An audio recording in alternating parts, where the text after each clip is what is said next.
آپ کو حوالے دیتا ہوں، دلیل دیتا ہوں۔ 2016 میں اس کی ڈائری کے کچھ صفحات کے فوٹو کاپیاں ہم نے منگوائی، وہ اصل حالت میں میرے پاس موجود ہیں، اور اس کتاب کو آج مکتبہ ضیاء القرآن نے اردو میں ٹرانسلیٹ کر کے چھاپا۔ اس کتاب کا نام رکھا ہے رابرٹ ہمفرے کے اعترافات۔ ہمفرے کے اعترافات۔ یہ رابرٹ ہمفرے جو تھا، یہ فوجی تھا، جاسوس تھا۔ کس کا؟ حکومت برطانیہ اور حکومت جرمنی کا۔ اس کو بھیجا گیا عرب میں، اور عرب کے ساتھ اس کے ذمے عجم بھی لگایا گیا، ہندوستان۔ دو علاقوں پہ کام کرنا ہے، باقی ملکوں میں بھی ان کی جاسوس تھے اور آج بھی ہیں، لیکن اس نے اپنی آپ بیتی خود لکھی، اور یہ لوگ اس میں اپنے کام میں خیانت نہیں کرتے، غداری نہیں کرتے۔ جس نہج میں کام یہ لوگ کرتے ہیں اسی کو مکمل پروگرام کے ساتھ لکھتے بھی ہیں، اور آئندہ نسلوں تک اس پروگرام کو پہنچاتے بھی ہیں۔ اس نے خود لکھا، رابرٹ ہمفرے انگریز، جرمنی اور برطانیہ کا جاسوس، کہ میری حکومتوں میں مجھے عرب اور ہندوستان کے علاقے دیے، میں اپنے فوجیوں کے ساتھ ان میں موجود رہوں،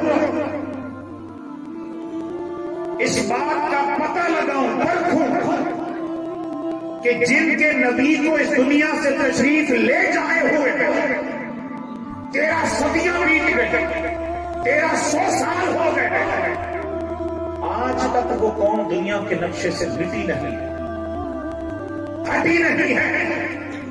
اس قوم کے مقابلے میں ہزار قومیں اٹھی، جنگیں بھی کی، یہ قوم جنگیں ہار بھی گئی، مگر پھر وقت آتا ہے کہ دنیا کے نقشے پر زندہ و جاوید ہو کے کھڑی ہو جاتی۔ پتا کرو اس قوم کے پیچھے، اس قوم کی زندگی کے پیچھے، اس قوم کو زندہ و جاوید رکھنے کے پیچھے طاقت کون سی ہے، قوت کون سی ہے؟ اس نے کہا میں 18 سال رہا عرب میں، اور قربت کس کے ساتھ تھی اس نے خود لکھا۔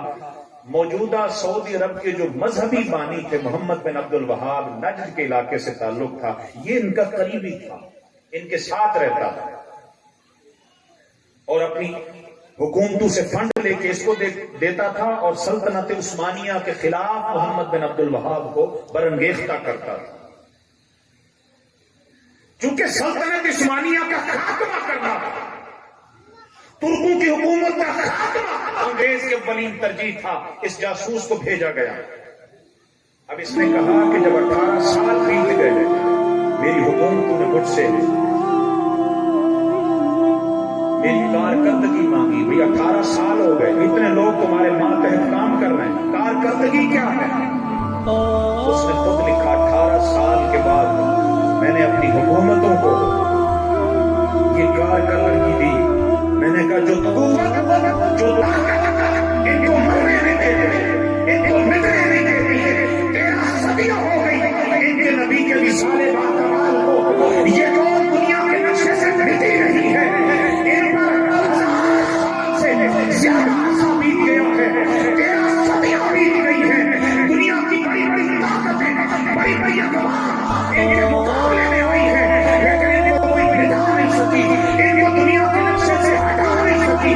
وہ قوت لڑاؤں کی نہیں ہے، وہ طاقت روزے کی نہیں ہے، وہ طاقت آنے سایہ کی نہیں ہے، وہ قوت، وہ طاقت جو انہیں بھرنے نہیں دیتی، وہ فقط یہ ہے اس امت کا اپنے نبی اور رسول کے ساتھ تعلق حبی اور تعلق عشقی مضبوط ہے،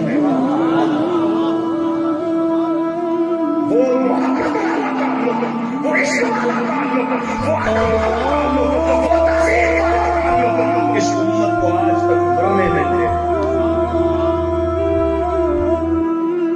جب تک اس امت میں یہ حرارت، یہ گرمی رہے گی، علامہ اقبال نے رابرٹ ہمفرے کے اس جملے کو اپنے شعر میں ڈالا تھا۔ کیا کہا تھا؟ کہ رابرٹ ہمفرے نے جب اپنی حکومتوں کو لکھا تو کیا لکھا؟ لکھا کہ یہ فاقہ کش جو موت سے ڈرتا نہیں ذرا، روح محمد اس کے بدن سے نکال دو، فکر عرب کو لے کے فرنگی تخیلات، اسلام کو حجاز و یمن سے نکال دو۔ رابرٹ ہفرے نے کہا اگر اس قوم کو مارنا ہے، فیکا بھائیوں کے ٹکڑے ٹکڑے کرنا ہے، یہ بھوکے رہ سکتے ہیں، ننگے رہ سکتے ہیں، بغیر کھا کے رہ سکتے ہیں، اور لذتوں والی زندگی کے بغیر رہ سکتے ہیں۔ اگر رہ نہیں سکتے تو وہ ایک بات ہے، روح محمد مصطفیٰ کا، محمد مصطفیٰ کی محبت ان کے سینوں سے نکل جائے تو پھر ان میں اور ٹکڑوں میں کوئی فرق نہیں رہے گا۔ لہذا تم نے اگر اس قوم کو مارنا ہے، ان کے سینوں سے محمد مصطفیٰ کی محبت کو نکالو۔ اب آگے سنو اس نے کیا لکھا۔ اب سوچو بچار ہوا ان کے سینوں سے ان کے نبی کی محبت کو نکالا کیسے جائے۔ انگریز ہے، سمجھدار ہے، اور جہاں ہماری سوچیں ختم ہوتی ہیں وہاں ان کی شروع ہوتی ہیں کہ پلانٹ جو کچھ ہمارے خلاف کرتے ہیں ہم اعلی کار ہوتے ہیں۔ انہوں نے کہا کہ یہ کام اگر ہم کریں گے تو ہم تو ہیں ہی ان کے دشمن، کیوں نہ انہی میں سے لوگ چنے جائیں جن کو مسجدیں بنا کے دی جائیں، جن کو مدرسے بنا کے دیے جائیں، جن کو بڑے ٹائٹل دیے جائیں، کسی کو عرب میں، کسی کو ہندوستان میں بڑے بڑے مدرسے دارالعلوم بنا کے دیے جائیں، اور ان کو پھر ٹاپکس دیے جائیں، موضوعات دیے جائیں کہ ان موضوعات پہ تم نے خطابات کرنے ہیں، ان موضوعات پہ تم نے تقریریں کرنی ہیں۔ جب وہ ممبروں پر بیٹھ کے یہ نعرہ بلند کریں گے، نعرہ بلند کریں گے کہ لوگوں اس امت کے نبی معاذ اللہ بھر کے مٹی ہو چکا ہے، تو ہماری بات کو نہیں مانیں گے، مولوی کی بات کو مان لیں گے۔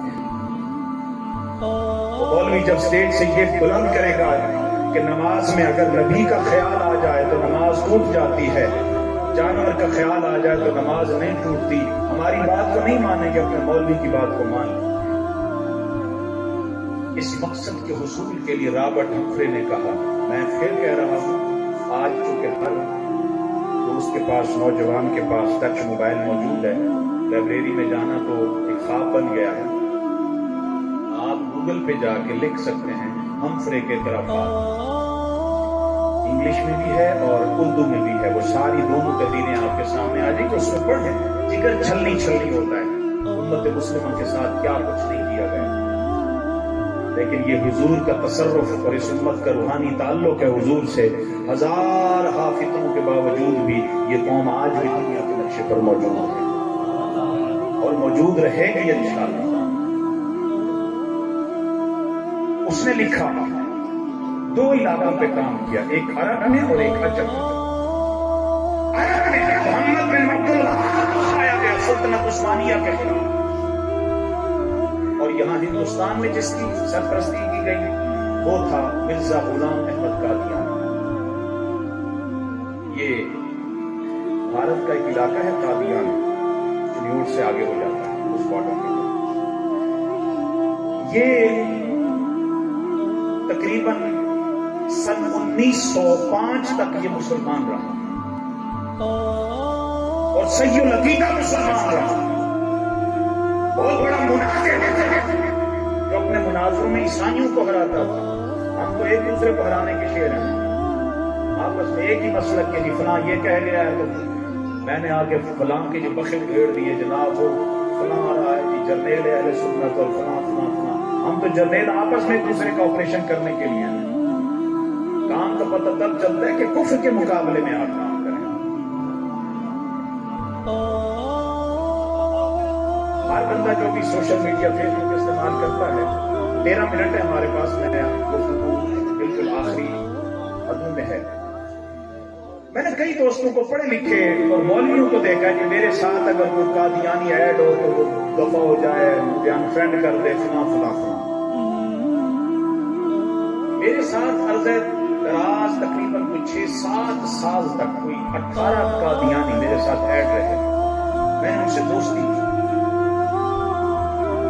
میں نے ان کو اپنے کالج میں بلایا، مدرسے میں بلایا اور پرتکلف دعوتیں دی، اور وہ ان کا تعلق بھی ہمارے مظفر گڑھ کے آخری حد چوک سرور شہید کی طرف سے، بتاتے رہے. پھر ہم نے اصل مقصد کی طرف توجہ دی کہ گفتگو شروع کی جائے. 6 سال کے بعد جب ان کو پتا چلا کہ ہم غلطی پر ہیں، اس کے بعد پھر 18 گھرانوں کے لوگوں نے حضور کا کلمہ پڑھ کے اسلام قبول کیا. کچھ عرصہ میں نے تصویریں لگائیں، پھر وہ آئے چونکہ مسائل تھے ان کے لیے، پھر ہم نے سوشل میڈیا سے تصویریں ہٹا دی. کسی کو کافر کہنا، کسی کو برا والا کہنا، یہ بڑا آسان ہے. اس کو قائل کر کے اس کے گلے میں حضور کی غلامی کا توق ڈالنا، یہ کام کرنے والا ہے.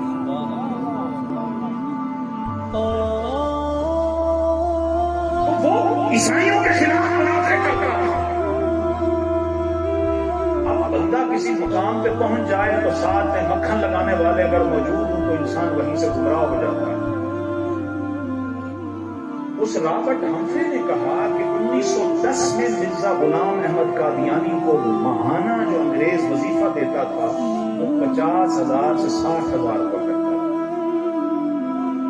آج بھی 50,000 کی کوئی کم ویلیو نہیں ہے، لیکن آج سے 200 سال آپ پیچھے چلے جائیں، اس زمانے میں جس بندے کو اتنا فنڈ دیا جا رہا ہے، فنڈ اس لیے تو نہیں دیا جا رہا کہ ان کا بھانجا ہے یا ان کا پہلوی کرتا ہے.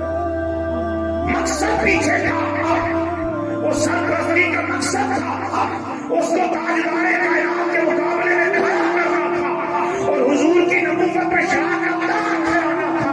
مقصد یہ تھا کہ روح محمد ان کے بدن سے نکال. اس فتنہ قادیانیت کے خلاف سب سے پہلی جو مضبوط آواز بلند ہوئی وہ گولڑے کے بادشاہ پیر میر علی شاہ صاحب نے. آپ نے کتاب لکھی سیف چشتیائی، اور یہ جو 25 اگست گزرا ہے، 25 اگست کی تاریخ کو مرزا غلام احمد قادیانی کو جس نے عبرت ناک شکست دی وہ پیر میر علی شاہ صاحب ہے. اس وقت سے تحریک چلی، 18 میں آ کر یہ تحریک مکمل نقطۂ کمال پہ پہنچی. عقیدہ ختم نبوت کو ہمارے طبقے نے بچوں کا کھیل بنا رکھا ہے. یہ سمجھتا ہے کہ یہ کوئی غیر ضروری چیز ہے جس کو قبول کریں تو ٹھیک ہے، نہ قبول کریں تو ٹھیک ہے. اگر عقیدہ ختم نبوت کا تحفظ اتنی غیر اہم بات ہوتی، اللہ یہ کیوں فرماتا ما کان محمد ابا احد من رجالکم ولکن رسول اللہ. میرے محبوب تم مردوں میں سے کسی کے باپ نہیں. آقا علیہ السلام کے 3 بیٹے ہوئے اور تینوں کو رب ذوالجلال نے اٹھا لیا. وجہ کیا تھی؟ علماء نے یہی لکھا ہے، وجہ یہ تھی ہر نبی کے بعد اس کا بیٹا نبی بنتا تھا. حضور کے بیٹے بڑے ہوتے ہیں اور نبی نہ بنتے تو باقی نبیوں کے مقابلے میں حضور کی عزت میں کہیں کمی نہ آ جاتی. تو چونکہ حضور آخری نبی تھے، اللہ نے بیٹے بھی عطا فرمایا، اٹھا بھی لیے تاکہ عقیدہ ختم نبوت کے قانون کی حفاظت ہو جائے. بیٹے بھی عطا فرمائے لیکن اٹھا لیے. نبی نہ بنے، نبی نہیں بنیں گے. آقا نے فرمایا میرے بعد اگر کوئی نبی ہوتا تو میرا بیٹا، جب حضرت ابراہیم کا وصال ہوا میرا بیٹا یہ نبی ہوتا. کئی فاروق اعظم کو فرمایا میرے بعد اگر کوئی نبی ہوتا لکان عمر ہوتے. کہیں مولا کائنات کو فرمایا، لیکن فرمایا میرے بعد کوئی نبی نہیں ہے، میرے بعد قیامت ہے، اس لیے اللہ کریم نے ان کو نبی نہیں بنایا. نبوت کی حفاظت ہوئی اور وہ تحریک 18 سے لے کر چلتی رہی اور 7 ستمبر 1974 کو آ کر اس ملک کی پارلیمنٹ میں موجود جتنے حضور کے کلمہ پڑھنے والے ہیں سب نے متفقہ طور پر، عوامی نیشنل پارٹی بڑی سیکولر پارٹی ہے، ان کا دین مذہبی چیزوں سے کوئی تعلق نہیں. ویسے تو آج بھی جتنے پارٹیوں کے الگ پیپلز پارٹی کو دیکھ لیں، نون لیگ کو دیکھ لیں، وہ تحریک انصاف کو دیکھ لیں، ان میں جتنے لوگ بیٹھے ہیں ان کا دین سے کسی قسم کا کوئی سروکار نہیں، اور ان عقیدوں کے تحفظ میں بھی ان کو کوئی سروکار نہیں ہے. لیکن اس وقت اسمبلی میں جتنے لوگ ہیں وہ سیکولر تھے یا دیندار تھے، کسی ایک نے بھی فتنہ قادیانیت وہ تحفظ دینے کی بات نہیں. ہر ایک اس فتنے کو کافر قرار دینے کے لیے 130 ووٹ پڑے تھے اور مخالفت میں کوئی ایک بھی ووٹ ڈالنے کے لیے نہیں آیا. تو یہ میسج اور پیغام ہے مصطفیٰ کا کلمہ پڑھنے والوں، تمہارا تعلق کسی مسلک سے ہے، کسی پارٹی سے ہے، کسی گروہ سے ہے، کسی جماعت سے ہے. وہ جماعت سیاسی ہے، مذہبی ہے، سیاسی ہے، تو کوئی ٹیچر ہے، تو استاد ہے، تو وکیل ہے، تو جج ہے، تو تاجر ہے، تو کسان ہے. تیرا تعلق کسی شعبے فکر سے ہے اور کسی شعبے زندگی سے ہے. اگر تو حضور کا کلمہ پڑھتا ہے سے بالا تر ہو کے عقیدہ ختم نبوت کے تحفظ کی حمایت میں کھڑا ہونا تیرے امتی ہونے کی ذمہ داری ہے. امتی ہونے کی ذمہ داری یہ مولویوں کا کام نہیں ہے. اس لیے کہ یہ کام صرف مولویوں نے کرنا ہے. اور دوسری گزارش یہ بھی ہے، آج ہر دور میں اللہ کرے دین کا جنون ہر ایک کو چڑھے، مذہب کا جنون ہر ایک کو چڑھے، مذہب کی محبت، لیکن دین کی محبت میں تھوڑا ہوش و حواس سے بھی کام لیا کریں. ہم کیا کرتے ہیں؟ ہمارے استاد محترم ہیں احمد جاوید صاحب، بہت بڑے فلاسفی ہیں اور ہیں مذہبی. مذہب بھی ان کا سبجیکٹ نہیں ہے، وضاقتہ مذہبیوں والی ہے، لیکن ہیں بہت بڑے فلاسفر اور بہت بڑے منطقی ہیں، اور اپنی منطق خداداد علم کے ذریعے آج کئی کافروں کو مسلمان کر چکے ہیں. ان کے جملہ ہمیں فرمایا کرتے تھے فل کلاس میں. وہ کہتے تھے دنیا میں اگر آپ شریر ترین لوگ دیکھنا چاہیں تو وہ مذہبی لوگ ہیں. ہم مذہبی لوگ ہیں، مجال ہے ہماری کوئی مخالفت میں آئے اور وہ مسلمان رہے.